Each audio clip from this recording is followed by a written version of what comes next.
Sa belle performance en Allemagne que les gens ont suivi à la télé. Surtout le courage d'affronter un géant semblable comme Bally West. Je peux vous dire qu'il est impressionnant. Il est impressionnant à la télévision, mais de proche. Ben oui, tu étais là.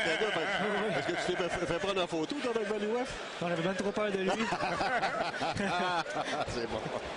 Alors, comme vous le voyez, 6 pieds 5. Pour ceux qui se rappellent de ce combat-là, regardez Jean-François, c'est 6 pieds 5. Il avait l'air d'une mouche à côté de Bally West. Alors, c'est le premier round. Dominic Gwynn contre Jean-François Bergeron. Jean-François, ici, qui est un boxeur gaucher.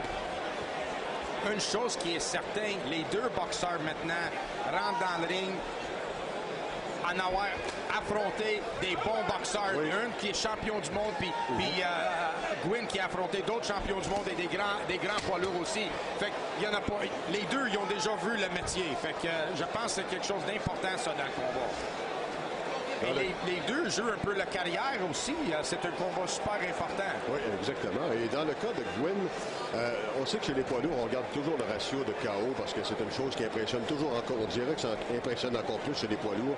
Et son ratio est quand même assez bas, 54,29% de ratio de KO pour Dominic Gwynn. Alors ça, c'est pas tellement élevé. Dans le cas de Jean-François, c'est bon, c'est dans la moyenne, 67,86%. Mais encore, je vous dis que il a affronté des grands gars, des gars comme Tony Thompson, Audley Harrison, James Toney. Oublie ça, il n'y a personne qui knock James Toney. Donc ça fait mal à ta moyenne en partant. Là.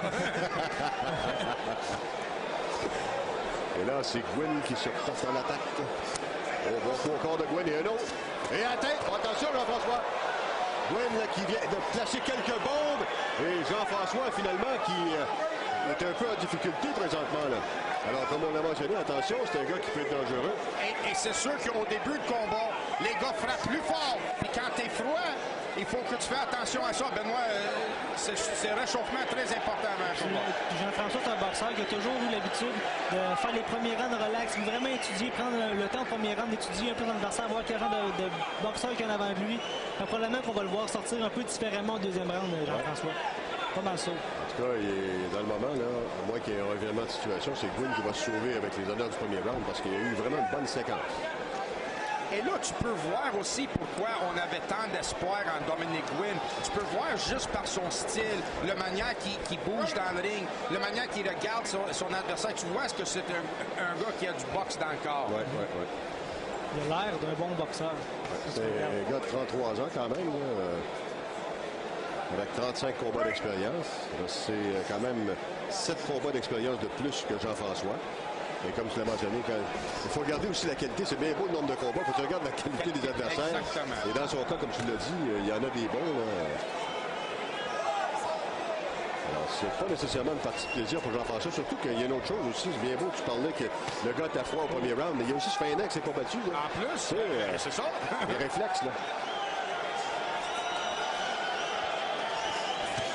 Mais il semble bien remis de ce qui s'est passé tantôt, Jean-François. On ne peut pas dire qu'il a été ébranlé solidement. C'est juste qu'il y a eu une mauvaise séquence dans le round qui va permettre effectivement à Dominic Gwynn. Je ne sais pas si vous êtes d'accord, mais moi, je donnerais ce round-là à Dominic Gwynn. Je pense que oui, parce qu'il faut qu'on...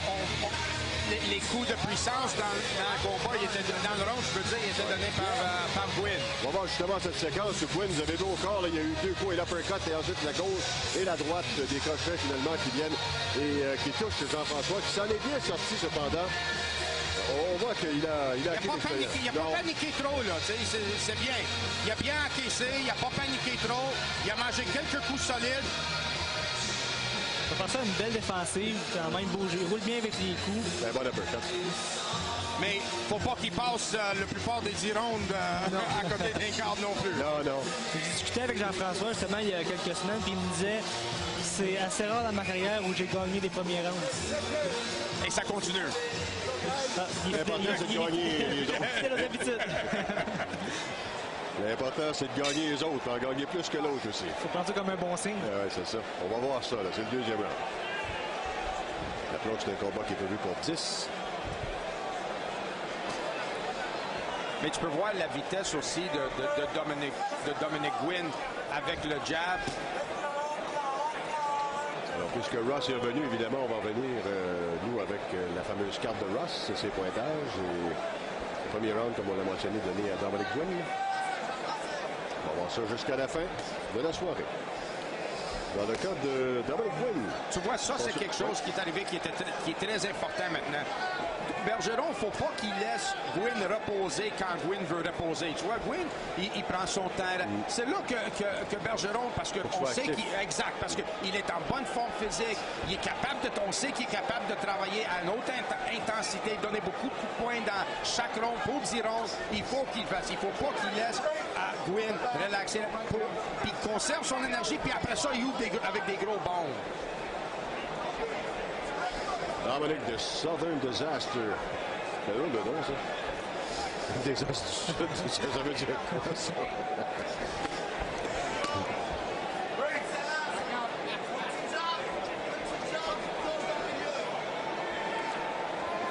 Gwynn était plus tranquille dans ce deuxième round.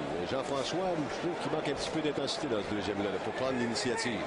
Oui, de reprendre qu'est-ce qu'il avait perdu, mettons, dans la première, de s'imposer un peu, travailler derrière le jab, sort la main gauche rapide. Parce que Gwynn, qu'est-ce qu'il va essayer de faire comme il fait maintenant? Il va accrocher. Il va essayer de boxer 1 minute par ronde et essayer de gagner le round dans les 1 minute. Donc, dans les 2 autres minutes, Bergeron, il faut qu'il soit busy, il faut qu'il travaille, il faut qu'il gagne le round dans les deux premières minutes. On a vu l'expérience justement de Gwynn. Tu as vu comment il retenait la main droite de Bergeron. Mais regarde, quand Bergeron lance des coups de poing, hein, Ben, il touche, là. Oui, absolument. Il a touché avec deux belles mains gauches, Jean-François, dans ce temps-là. 2 solides avec sur un dos. Là, attention, crochet. Il y en a eu un, la tête a touché légèrement. La Gwynn, attention! Il a placé une bonne droite. Oh, Jean-François ici en difficulté. Les uppercuts et les 2 mains. Et Jean-François qui se trouve au plancher. On le voyait venir. Il va prendre son temps pour se Il y a un gros trou. Oh, oui, ça va pas bien. Attention, attention. Il dit qu'il est d'accord, qu'il est OK, mais pas sûr de ça. Est-ce que Jerry Boland va lui permettre de continuer? Ça, non, c'est terminé. C'est terminé. Et là, Jean-François, je ne suis pas d'accord, mais on voit qu'il... regardez-le marcher, là. Non, ça va pas bien. Je pense que Boland, il a fait une bonne décision. Ça aurait pu être dangereux pour Jean-François. Ça, c'est sûr que c'est l'orgueil. C'est l'orgueil qui déboxe. Écoute, t'es boxeur, là, tu le sais. Là, toi, t'en as dirigé assez. Là. Tu veux jamais faire... Surtout pas devant ton public.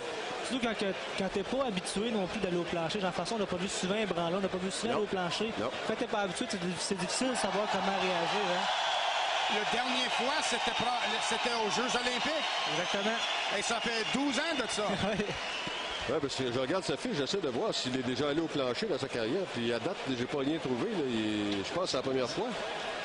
Pas juste qu'il perd par knockout, il n'a jamais été envoyé au plancher. Mais tu vois, c'est ça. Qu'est-ce que je vous disais? C'est qu'on a laissé Thompson rien faire pendant 2 minutes et 15 secondes. Relax. Là, il y a un boost d'énergie, puis il ouvre la machine et il pince Bergeron. Oui. Alors, étant donné que Jean-François est âgé de 37 ans maintenant. Non, attends, moi, je ne regarderai pas trop. Il a 34. Oui, c'est ça. 35. Juillet, 35 ans. Alors, OK, 35 ans. Quand on perd comme ça au deuxième round et qu'on se bat, par exemple, ça fait 1 an que c'était pas battu, est-ce qu'on met en question l'avenir? Ça, Benoît, il va être plus en mesure de répondre à